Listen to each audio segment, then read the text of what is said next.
to Quinn Wade coming to y'all with that instant analysis on the Charlotte Hornets getting defeated by the one and only Indiana Pacers. And was a really classic game, I would say. It really was fun to watch. It was really good execution in the overtime period. And you got to give a lot of credit to Indy for being able to come out and make that run and be able to tie the game up and get the victory in overtime. And we're going to start off saying Indiana was up in the first quarter, 29-25. By the time it ended, Charlotte went on that huge run, 36-20 in the second quarter. They was even in output, 24-24 in the third quarter, and then Indiana gave that last push, 33-21, to make up the difference and get back in the game with the free throw in the three. That was an and one for a 4-point play, which he converted, and then they go into overtime, 15-10. And that's all she wrote for this one, as Charlotte will finish below 500 for preseason, and Indiana has a chance to go above 500 for their preseason, even though they haven't been fully healthy and running in their whole lineups. Indiana still looks like one of the better teams in the league. And Charlotte looks like a team that can be playing conversation, which some people didn't really expect because of guys like LaMelo Ball being more healthier and really being huge in preseason. He didn't really do that tonight. He was 1 of 4 from the field, 16 minutes, 1 of 3 from the three-point line, 1 rebound, 4 assists, 1 block, 2 turnovers, 3 personal fouls, plus 8 and plus minus 3 points. Brandon Miller has been probably their best player outside of LaMelo Ball, which he should, because they took him number 2 because of his scoring prowess. He was 19 minutes, 6 of 10 from the field, 5 of 7 from 3. They was leaving this man wide open. He was just knocking them down. And he was also 3 of 3 from the free throw line and had a crazy dunk over Miles Turner. 1 assist, 1 steal, 3 turnovers, 3 personal fouls, plus 8 and plus minus 20 points. And Grant Williams started tonight. They still don't have Mark Williams yet, but he was 2 of 6 from the field. He was really good from 3, 2 of 4, 5 rebounds, 2 assists, 1 steal, 1 personal foul, plus 10 and plus minus. Nick Richards, 5 of 6 from the field, 5 rebounds, 1 block, 1 turnover, 3 personal foul, plus 6 and plus minus 10 points. And then Seth Curry was 3 of 3 from the field, 2 of 2 from the three-point line. He has 1 rebound, 3 assists, 1 steal, 1 personal foul, plus 15 plus minus 8 points. Harry Giles, is good to see him back healthy and getting some minutes. He had 12, which is in the double figures. He was able to grab 4 rebounds, 1 turnover, 2 personal fouls, negative 6 and plus minus 4 points. Johnson was 4 of 8 from the field, or 1 from 3. 2 rebounds, 1 assist, 2 steals, 1 personal foul, negative 9 plus minus 8 points. Diabate was 5 of 5 from the field. He also had 5 rebounds, 2 assists, 1 steal, 3 blocks, 3 turnovers, 2 personal fouls, plus 13 and plus minus 11 points. He really filled up the stat sheet and really was active the entire game in those 24 minutes. Saloon was 2 of 11, 2 of 7 from 3, 1 of 2 from the free throw line. He did have the most rebounds, 14, and he had 2 of them that was offensive out of that. 2 assists, 1 block, 4 turnovers, 4 personal fouls, negative 25 and plus minus 20, negative 25 and plus minus 7 points. Caleb Martin was 2 of 3 from the field, 1 of 2 from 3, 4 rebounds, 1 block, 1 turnover, 1 personal foul. He also was negative 3 plus minus 5 points. Mikic, 2 of 5 from the field, 1 of 3 from the three-point line, 1 rebound, 3 assists, 4 turnovers, 3 personal fouls, plus 7 and plus minus 5 points. Brown Jr., 3 of 5 from the field, 1 of 3 from the three-point line, 2 of 2 from the free throw line, 2 rebounds, 2 assists, 2 steals, 2 personal fouls, negative 18 plus minus 9 points.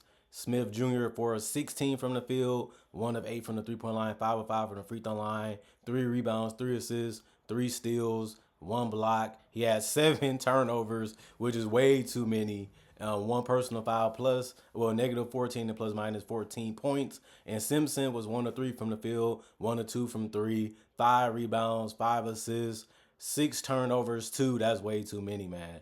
But also 3 personal fouls, negative 17 and plus minus 6 points.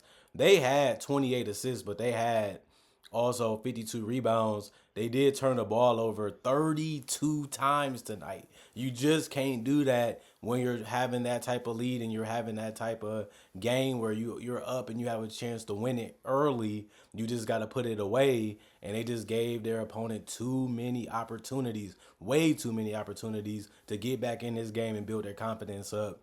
And it just shows you that Charlotte can compete with these teams. They just gotta get their learning groove going. They gotta get their offensive game a little bit more consistent. Their bench gotta be more reliable. I think they did a great job tonight.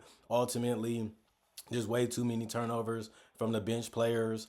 And even though they rebounded the ball well and scored decently, they was one of the main reasons why they lost this game. They had 8 blocks as a team, 11 steals. The Hornets shot 42 of 59, 47%, 17 of 42, 40% from three. And then the free throw shooting, 15 of 23, 65%. That's just not going to cut it against a team like the Pacers, who, like I said, is one of the best teams in the entire NBA right now. And Pascal Siakam led them 6 points, -7, -20, -12, and plus minus. One personal foul, one turnover, one block, 2 assists, 0-2 from the free throw line, 0-3 from 3-point line, 3-12 from the field. Neesmith, 2 of 7 from the field, 0-2 from the 3-point line, one rebound, one block, one turnover, two personal fouls, -7 plus minus 4 points. Miles Turner was 7 of 10, 2 of 4 from three, just very efficient tonight. 2 of 2 from the free throw line, 4 rebounds, 2 assists, one steal, one block, three turnovers, three personal fouls, -7 plus minus 18 points. Andrew was 2 of 6 from the field, 0-1 from the 3-point line, 4-4 from the free throw line, 3 rebounds, 3 assists, one steal, one personal foul, -15 plus minus 8 points. Tyrese Halliburton came back, played 25 minutes, looked at great. 5 of 9 from the field. He was 3 of 6 from the 3-point line, but hit some big ones. 1 of 1 from the free throw line, 5 of 5, 5 rebounds, 5 assists, one steal, one turnover, -12 and plus minus 14 points. Sweeter, 2 of 6 from the field, 2 of 5 from three, 4 rebounds, one turnover, one personal foul, +7 and plus minus 6 points. Freeman, 7 of 8 from the field, 1 of 2 from the free throw line, 5 rebounds, 1 assist, one steal, 2 blocks, +15 and plus minus 15 points. Walker was 0 of 5 from the field, 0 of 3 from the 3-point line, 2 of 2 from the free throw line, 4 rebounds, 3 steals, 2 turnovers, +2 and plus minus 2 points. James the Giant Wiseman, 4 of 9 from the field. He was 0 of 1 from three. He's a couple fadeaway mid-range jumpers and was able to score and rebound. He had 6 rebounds. 2 of them was offensive tonight. One turnover, 4 personal fouls, +2 and plus minus 8 points. McConnell still running that second unit real well. 3 of 6 from the field, 1 of 1 from the 3-point line, 1 of 2 from the free throw line, but he did have 4 assists, 2 rebounds, one turnover, 3 personal fouls, +3 and plus minus 8 points. Benedict Mathurin still contributed off the bench and was 3 of 5 from the field, 1 of 2 from the 3-point line, 1 of 2 from the free throw line, 3 rebounds, 3 assists, one steal, one block, 3 turnovers, 2 personal fouls, and +5 and plus minus 8 points. Shepard was 5 of 10 from the field, 2 of 6 from the 3-point line, 2 of 2 from the free throw line, 1 rebound, 1 assist, 3 steals, one turnover, 2 personal fouls, +17 and plus minus 14 points. Jackson, 3 of 5 from the field, 3 rebounds, 2 steals, one personal foul, +15 and plus minus 6 points. And Newton, 1 of 5 from the field, 1 of 4 from the 3-point line, 1 of 2 from the free throw line, 4 assists, one steal, 2 turnovers, 2 personal fouls, +17 plus minus 4 points. Nobody crazy missed time in this game for the Pacers this time around besides Obi Toppin, who is a guy that's going to be in a rotation. 47 to 103 when it comes to field goals.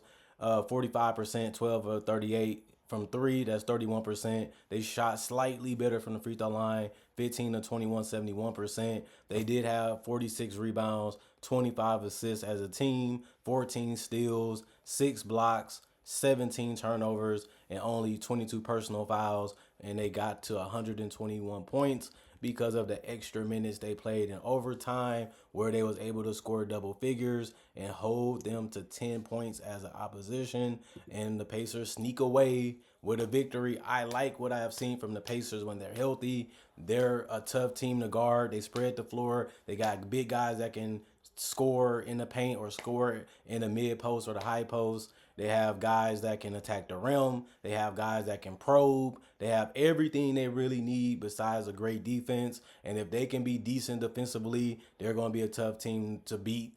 in Charlotte. It's just so much young talent, so much untapped potential, so much growing that they need to have, and then they changed their lineup a couple times, and it's just going to be interesting to see how Mark Williams comes back because he's a big part of what they do, especially rebounding defensively. Miles Bridges, how is he's going to continue to fit with Brandon Miller and LaMelo Ball because those are the three best offensive players on this team outside of Mark Williams. And when you look at the bench, it's still going to be a question mark because you got a little bit of that rust because the starter's going to get the bulk of the minutes. Then you got to kind of sprinkle them in with some of these rotation players. So the minutes and stuff is going to take some getting used to. That's the purpose of scrimmages. That's the purpose of preseason, especially when you have a lot of roster turnover like the Charlotte Hornets did, gaining more players, losing some young players, and trying to integrate some young players into their system too. So I like Charlotte. I'm liking what I'm seeing. I wouldn't be surprised if there was a playing type of team again.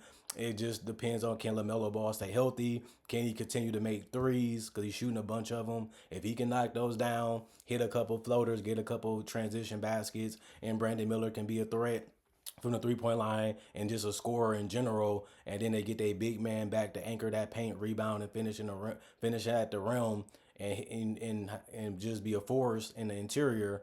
I just think that Charlotte can be one of those random teams that they got the right matchups. They picked on the teams at the right time. They was able to get some teams when they was down or injured and pick up some easy wins that way. And they take the game serious like they did tonight.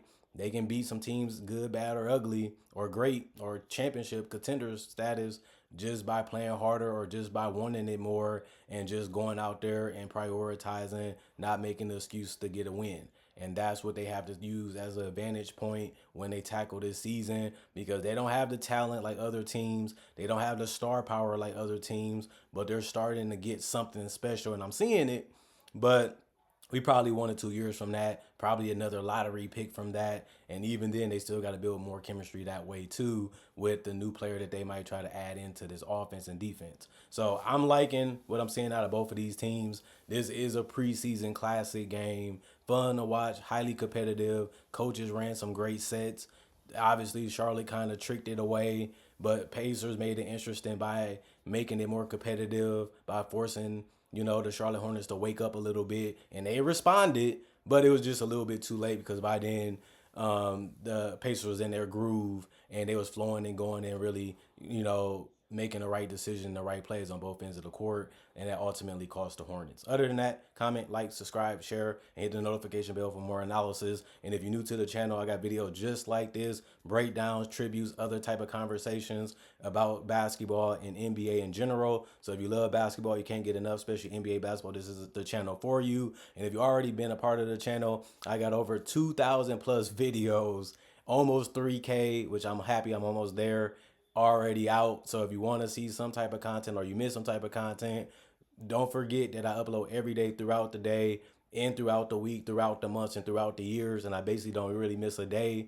So there's plenty of content for you to check out, and there's plenty of things for new subscribers, returning subscribers, and also the consistent subscribers that stick with me through thick and thin. And I appreciate that. Keep liking, keep sharing, keeping this channel popping. I need you guys, and y'all love the content, so that's the win-win. See you guys later with that Laker game.